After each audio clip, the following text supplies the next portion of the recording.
De volta com o Educador Entrevista, converso agora com a co-deputada Paula Nunes. Paula, gratidão pela participação conosco, boa tarde. Eu que agradeço pelo convite, estou muito feliz de estar em Batatais e aqui conversando com vocês. Bom, primeiro vamos explicar essa história de co-deputada, que muita gente não conhece o conceito. Legal. Bom, o nosso mandato é um mandato coletivo. Nós escolhemos disputar a política de forma coletiva. O que significa isso? Basicamente que eu sou a representante institucional na Assembleia Legislativa do Estado de São Paulo de um mandato que é compartilhado entre 5 mulheres, no nosso caso, entre 5 mulheres negras, que é a bancada feminista do PSOL. Nós dividimos tudo o que é possível dividir na estrutura partidária e institucional, e para a gente isso tem uma razão, que é tornar a capilaridade do mandato, potencializar o mandato e acabar também com uma ideia que existe muito na política brasileira de um messianismo. Existe uma lógica na política brasileira que é quase de que uma única pessoa vai resolver sozinha todos os problemas do Brasil, todos os problemas de uma cidade. Salvador da pátria. Exatamente. E nós queremos transferir, então, essa ideia personalista do fazer política para um projeto político, no nosso caso, um projeto político conduzido por mulheres negras à frente da política.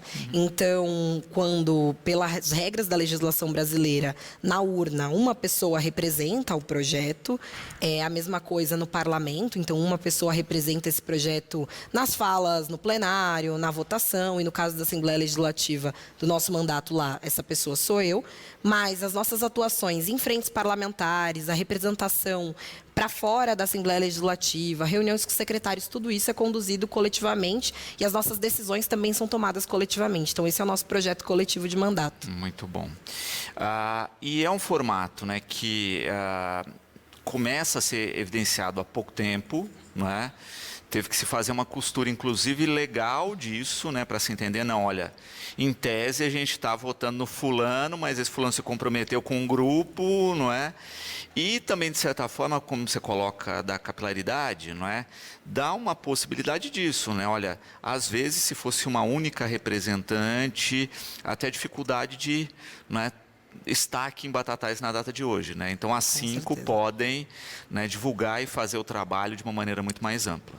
Com certeza. É uma novidade na política, porque o primeiro mandato coletivo eleito foi eleito no ano de 2016, na Chapada dos Veadeiros, em Alto Paraíso de Goiás, um mandato para a Câmara Municipal. Depois, em 2018, nós tivemos 2 mandatos coletivos eleitos, que foram as juntas em Pernambuco, na Assembleia Legislativa de lá, e a bancada ativista na Assembleia Legislativa de São Paulo. Em 2020, nós já tivemos uma explosão bem maior de candidaturas coletivas, foram cerca de 300 candidaturas coletivas, e hoje nós estimamos que existem cerca de 30 mandatos coletivos eleitos nacionalmente, distribuídos entre câmaras municipais, né, das cidades, e entre assembleias legislativas, que atualmente nós só temos 2, os 2 na Assembleia Legislativa de São Paulo. Nós, a bancada feminista, e as pretas. Então, em que pé nós estamos dessa regulamentação? Houve o TSE, para as eleições de 2022, reconheceu a possibilidade de que as pessoas tivessem o nome do coletivo na urna, então seu nome individual mais o nome do coletivo, o que na verdade é muito comum, porque nós sempre vemos na política algo como fulano do posto, sim, professor alguma coisa. Os então, apelidos os apelidos é uma coisa bastante comum, então o nosso nome de urna era Paula da bancada feminista, é o nome que eu uso na Assembleia Legislativa também, mas politicamente também houve uma tentativa de proibir agora, bem recentemente, a existência das candidaturas coletivas. Então, foi aprovada numa mini reforma eleitoral que foi aprovada na Câmara dos Deputados, um projeto de lei que teve um jabuti inserido lá de última hora, um artigo, para proibir as candidaturas coletivas, e esse projeto está parado no Senado ainda. Nós temos uma grande esperança de que a legislação brasileira não proíba essa inovação política. Nós queremos que os mandatos coletivos sejam regulamentados, isso é super importante também para nós, nos traz uma segurança jurídica para além de política, porque a política de que ele é possível nós já temos experiências. A bancada feminista é um mandato na Câmara Municipal e na Assembleia Legislativa, então nós sabemos que é possível conduzir, né, um mandato coletivo, mas também uma segurança jurídica, então nós esperamos também não ver essa proibição na legislação brasileira. Muito bom. A Cristina coloca uma questão prática, simples, né? Por exemplo, em plenário, não é? É sempre a mesma pessoa que representa? Como é que funciona isso na prática? Precisa ser. na legislação brasileira, por enquanto, os mandatos eles são personalíssimos. Isso significa que a pessoa que pode sofrer um processo de improbidade administrativa, ser cassada, a pessoa que tem imunidade, tudo isso é uma única pessoa. E, no caso, sou eu. Então, no plenário, sempre eu estou. E eu faço as falas e a votação é a minha votação. Então, a responsabilidade legal pelo mandato administrativa é minha. As demais codeputadas na nossa estrutura, elas ocupam cargos de assessoras parlamentares. A diferença é uma diferença política mesmo, porque não existe nenhuma diferença na prática, sob o ponto de vista político, entre mim e elas. As nossas decisões são tomadas coletivamente, a nossa estrutura de mandato também compartilhada coletivamente, e especialmente as decisões políticas, que eu acho que é o mais importante, a representação pelo mandato, né? Eu não falo em nome do mandato mais do que Simone, do que Carolina, do que Mariana e Sirlene. Todas nós compartilhamos essa ideia de mandato e a representação dele. Então, é mais sob esse ponto de vista que nós conseguimos estruturar um mandato coletivo, enquanto não há uma regulamentação da legislação brasileira. Mariana, parabenizando aí pela iniciativa, pelo trabalho, pela eleição e colocando uma questão também que é energia em cima disso, né? Porque no mandato tradicional você já tem as brigas em plenário, as discussões, etc. E ela pergunta isso, né? Não é dobrado o trabalho? Porque assim, né? Se discute, se briga com o núcleo, se chega a uma conclusão e depois vai para o plenário com isso. É um desafio. É um desafio que para nós é um pouco mais tranquilo, eu acho, porque nós temos todas as tradições de movimento social. Nós não chegamos na política institucional como primeira opção na nossa vida. Todas viemos ou do movimento negro, do movimento feminista, do movimento ambientalista, do movimento sindical. Então, essa forma também de fazer política coletiva na institucionalidade é uma forma que nós aprendemos nos movimentos sociais. Eu, como militante do movimento negro há muitos anos, sou obrigada a sempre conversar com os meus companheiros e companheiras, dividir as nossas opiniões, compartilhar para chegar numa conclusão, que é uma conclusão que não é minha. Eu acabo sendo representante ou porta-voz sempre de demandas que são demandas coletivas. Então, como parte de um coletivo, se eu faço fala em uma manifestação ou algum tipo de negociação, eu faço isso em nome de um coletivo. E acho que todas nós levamos juntas, temos essa experiência dos movimentos sociais e levamos isso para a institucionalidade. Então, é mais uma forma de dizer que é possível fazer política, como se faz nos movimentos sociais, também na institucionalidade. Essa é a ideia. E o que é curioso é, na verdade, mesmo os parlamentares que têm mandatos individuais, eles também são assessorados por muitas pessoas, né? São acompanhados por muitas pessoas. Ninguém faz nada sozinho na política, mesmo na política institucional. Por mais que nós tenhamos essa ideia, que é uma ideia messiânica, que é uma ideia personalista de fazer política, é muito difícil olhar para uma pessoa e ver que ela se resolve sozinha. Se fosse isso, não teria assessoria, não teria equipe, não teriam as pessoas que fazem campanha para essa pessoa. A única diferença é que nós elevamos também a outro status, que é um status de compartilhamento de mandato mesmo, com essas outras pessoas que são as codeputadas, no nosso caso, para além da nossa equipe. Exatamente, até porque Antônio Conselheiro não construiu Canudo sozinho. É isso aí. Né? Então, é essa questão. Muitas vezes é isso, né? Se dá visão, palanque, status para uma pessoa, mas ela não chegou lá sozinha, então tem que se entender essa proporção. E aí, não é? A gente tem uma outra questão que não é simplesmente um mandato, é um mandato coletivo, é um mandato feminino e é um mandato feminista, né? Que tem todo um peso, não é, social, até de incompreensão do conceito, né? De combate ao conceito, e existe até um preconceito em cima, né, criado aí nessas viagens antifeministas.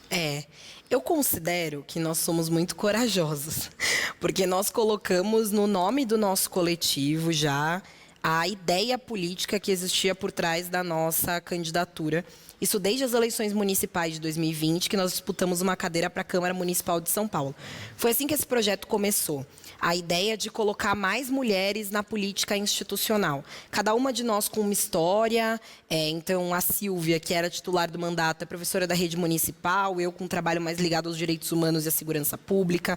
A Carolina Yara, com uma mulher travesti, militante do movimento LGBT. A Natália e a Daphne, com uma trajetória no movimento socioambiental. Então, nós nos reunimos para fundar a a bancada feminista em 2020, já com esse nome. Uma das coisas que nós mais discutíamos é, apesar da dificuldade, é importante para a gente colocar esse nome e disputar a política sob essa ótica. E por quê? Porque nós precisamos de mais mulheres na política e nós repetimos isso o tempo todo.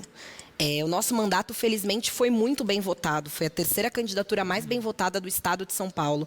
Foram quase 260 mil votos, né? Isso são muitos estádios lotados e ainda bem.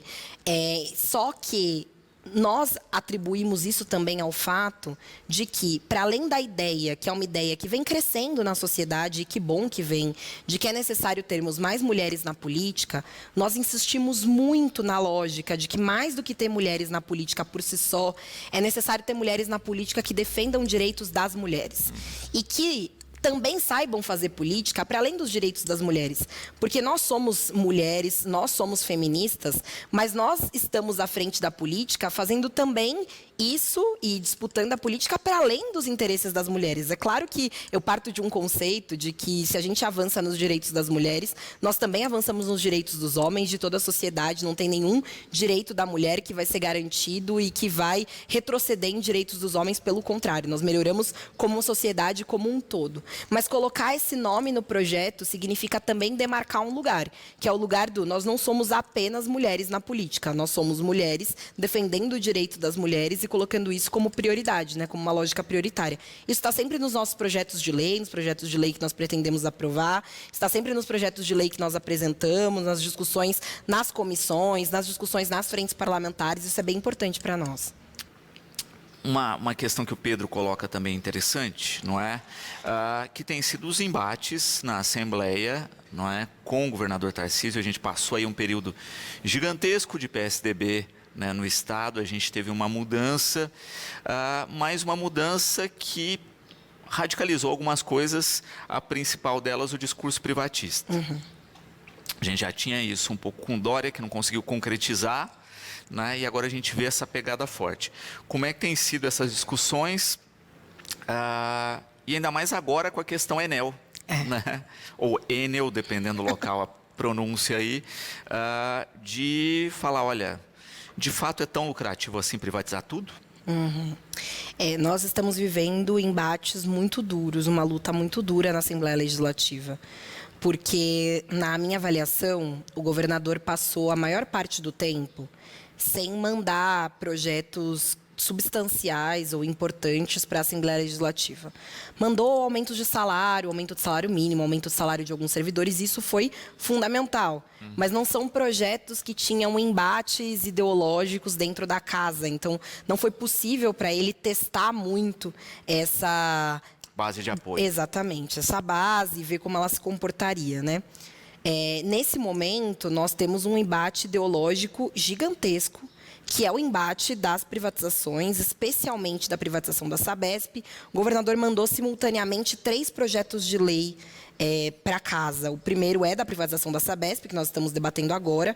O segundo é da redução das verbas na educação. Então, a ideia dele é uma PEC, é deslocar 5% do orçamento da educação para a saúde, num momento também de bastante crise da educação, porque o que nós vemos como a violência nas escolas é um fato que mostra que investimento na educação é importantíssimo. É óbvio que a saúde precisa de investimento, mas São Paulo é um estado riquíssimo, é possível redistribuir, pensar em como localizar, sem tirar recursos da educação, mas essa PEC também está tramitando na Assembleia Legislativa. E um terceiro que prevê uma reforma em alguns cargos administrativos também da administração pública no estado de São Paulo. E quando a gente fala, né, às vezes a gente fala assim, tirar 5% de recursos da educação, né? É um número, você fala 5%, 5%, mas isso bate na casa dos 10 bi. Isso mesmo. Isso mesmo, é muito dinheiro. Né? Muito dinheiro para um setor que é precarizado. Qualquer pessoa que já tenha visitado uma escola pública, não estou falando nem de ter estudado numa escola pública, que tenha visitado uma escola pública, que conheça quem estudou numa escola pública, sabe que, por exemplo, agora que nós estamos vivendo altas temperaturas, tem gente desmaiando em sala de aula. Tem escola de lata. Tem escola de lata, tem professor que é muito mal remunerado. Infelizmente, o concurso público agora, aberto pelo estado de São Paulo, não vai chegar perto de atingir os professores que são contratados na categoria O, que são os professores com contratos precarizados, né, que não são servidores públicos de fato no Estado. Então, assim, é um valor que poderia ser investido na educação e a educação precisa desse investimento. A saúde precisa de mais investimento, mas a educação também. Mas esse grande debate da privatização da Sabesp, ontem, inclusive, houve uma audiência pública lá na casa, uma audiência pública bastante polêmica, bastante dura, mas que muitas pessoas foram expressar a sua opinião, especialmente porque, de acordo com a pesquisa feita pelo Datafolha, 53% da população do Estado de São Paulo é contrária à privatização da Sabesp. E é contrária, na minha opinião, por uma razão bastante simples. As pessoas sabem que a privatização da água, do saneamento básico, vendo pela experiência mundial, o Estado de São Paulo está indo na contramão da experiência mundial. Mais ou menos 267 cidades que privatizaram seu serviço de saneamento básico estão reestatizando esse serviço e São Paulo quer privatizar o serviço indo nessa contramão. Mas quando a gente olha o nosso vizinho Rio de Janeiro, a gente vê que a privatização significou, infelizmente, que as pessoas estão pagando tarifas altíssimas e recebendo água de baixíssima qualidade na sua casa. Então, nós sabemos que o Estado de São Paulo tem um problema de saneamento básico. Nem todo mundo tem ainda acesso à água e esgoto tratado como deveria.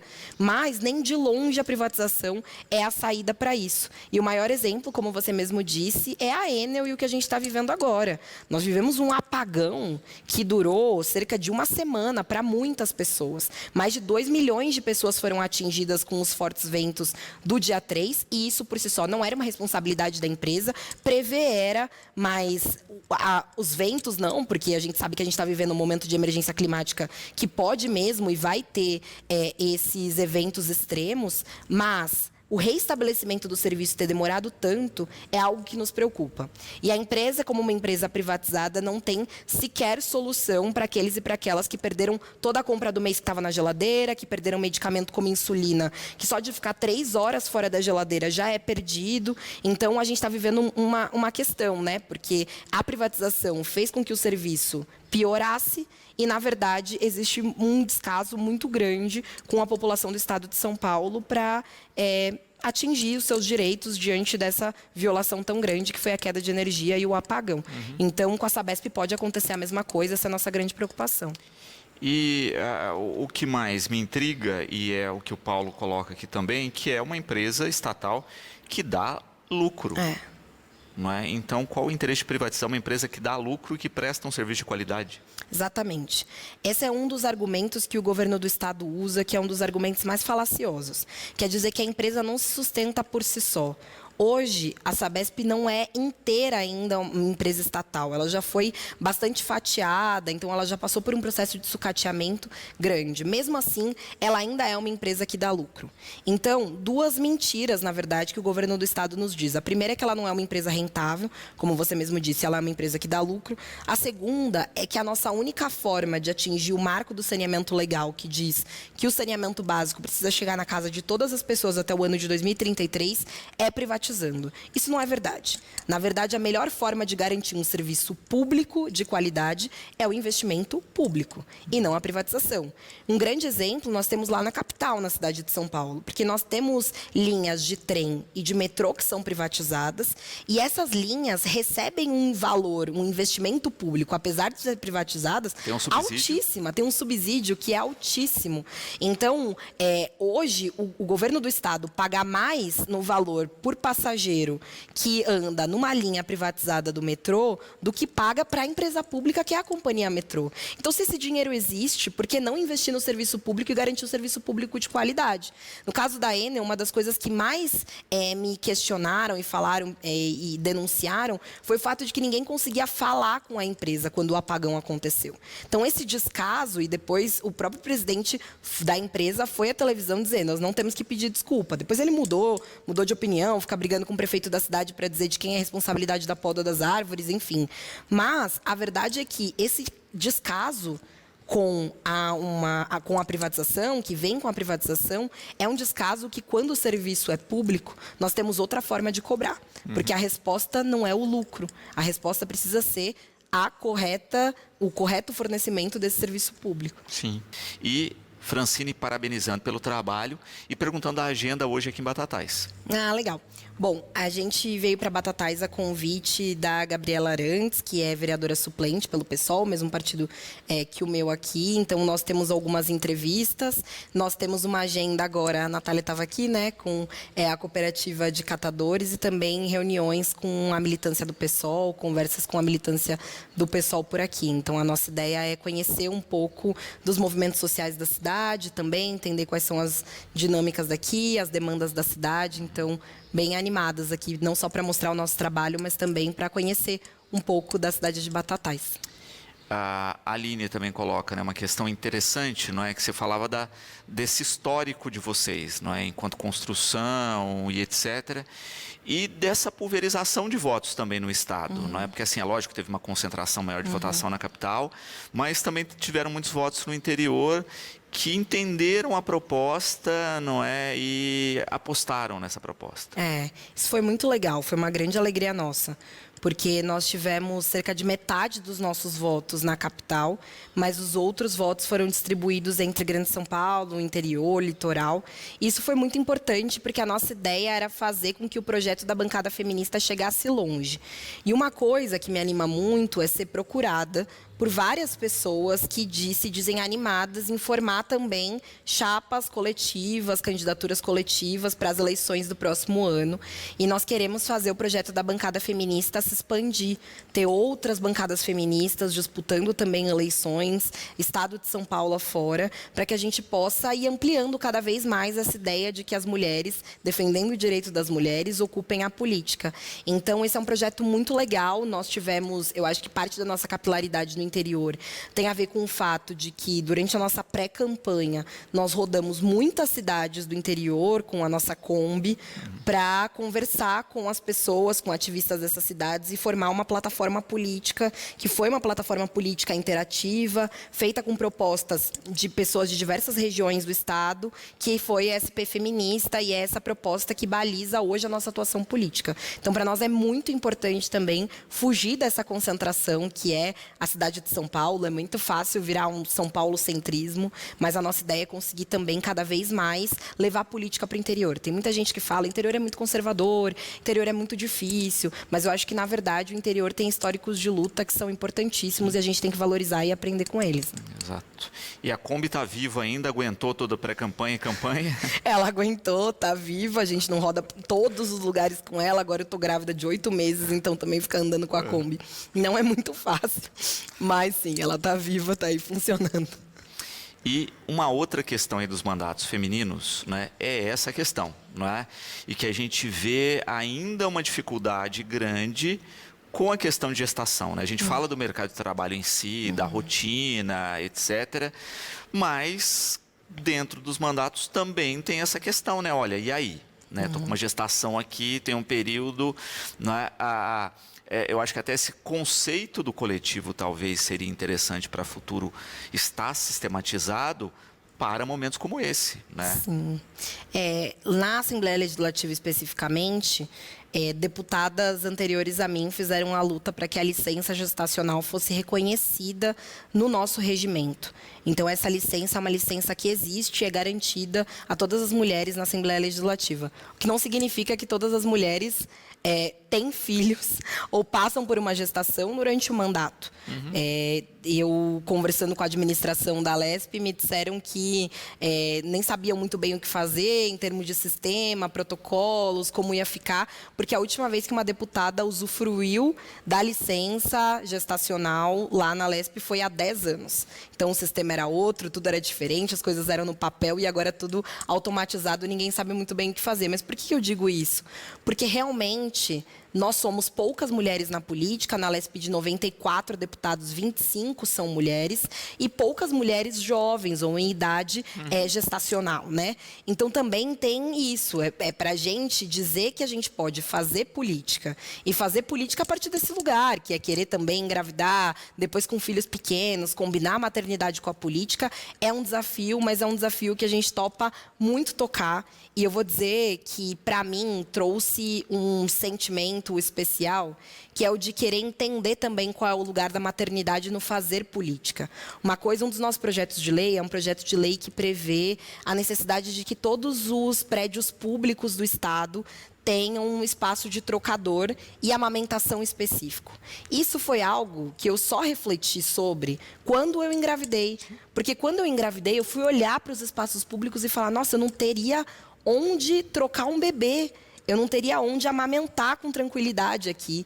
Então, também, isso traz para a gente uma outra reflexão. Ter mães na política é muito importante. É muito importante porque cada vez que a gente torna um espaço acolhedor para um bebê, para uma criança, a gente torna também esse espaço acolhedor para suas mães, para seus cuidadores no geral. E até porque a gente chegou num período bizarro que, assim, os espaços públicos não tinham esse acolhimento e, além de não ter o acolhimento, as mulheres começaram a ser hostilizadas, por exemplo, por amamentar em público, né? Aí você pensa que sociedade bizarra é essa que a gente vive, em que não se dá estrutura, e aí quando se pratica uma coisa que é a mais natural do mundo, que é amamentar, as pessoas ficam horrorizadas, né? Como se nunca tivessem mamado na vida. Exatamente, né? Exatamente. Por isso que pensar nisso é tão importante, né? A gente precisa entender que isso acaba sendo um espaço de exclusão, uma forma de exclusão, né? Você não pode amamentar em público e não tem um espaço adequado para amamentação, como que você vai sair de casa com um filho pequeno? Se não tem um lugar para trocar, e se você parar e trocar uma criança aqui no meio do estúdio vai ser um horror, como que você vai andar com um filho pequeno? Não vai. E como que a gente pensa no desenvolvimento de uma sociedade que o lugar de mães, que o lugar de cuidadores, de cuidadoras é ficar dentro de casa? Ou como a gente pensa, por exemplo, o espaço, uma coisa que eu falo muito, e em locais privados a gente costuma ver muito isso, que existem trocadores até, mas dentro do banheiro feminino. Muitos shopping centers passaram a ter espaço família ao invés de trocador, ou de banheiro, de trocador dentro do banheiro, por conta disso. Porque que lógica é essa de que só as mulheres têm que trocar bebês? Sim. Não é possível isso. Os pais também têm um lugar que é fundamental na criação, no cuidado, no exercício das tarefas de cuidado. Então, a nossa ideia também é cada vez mais falar sobre isso na política. Usar o mandato para falar sobre isso. Eu tenho sido procurada por muitas mulheres que falam, que bom ouvir isso. De fato, quando eu tive bebê, eu comecei a ver como é excludente. Que bom que você está pensando nisso. Então, também eu me sinto me aproximando mais delas a partir dessa nova realidade para mim, que é a maternidade. Sim, né? E eu acho que conquista também e defende um próprio espaço dos próprios homens que foram tolhidos desse papel do cuidar, né? E que ainda são hostilizados, menosprezados, etc., quando resolvem fazer a função, né? E tem menos estrutura ainda. Exatamente. Né? Aí a estrutura é completamente inexistente. Como você coloca, não vai ter um trocador em banheiro masculino nenhum. Não vai. Né? Então, que impede de exercer o papel. Né? Querida, uma ótima agenda para você aqui na cidade. Espero que esse encontro seja o primeiro de muitos, né? Que a visita seja uma de muitas também no município. Parabéns pelo trabalho, uma ótima hora aí para vocês, tá certo? E espero que aproveite aí tanto o mandato como a maternidade com todo o potencial que existam nos dois. Obrigada, eu adorei, foi muito legal. Espero que o pessoal de casa também tenha gostado. Obrigada pelo convite. Sempre que quiser convidar, a gente volta aqui com certeza.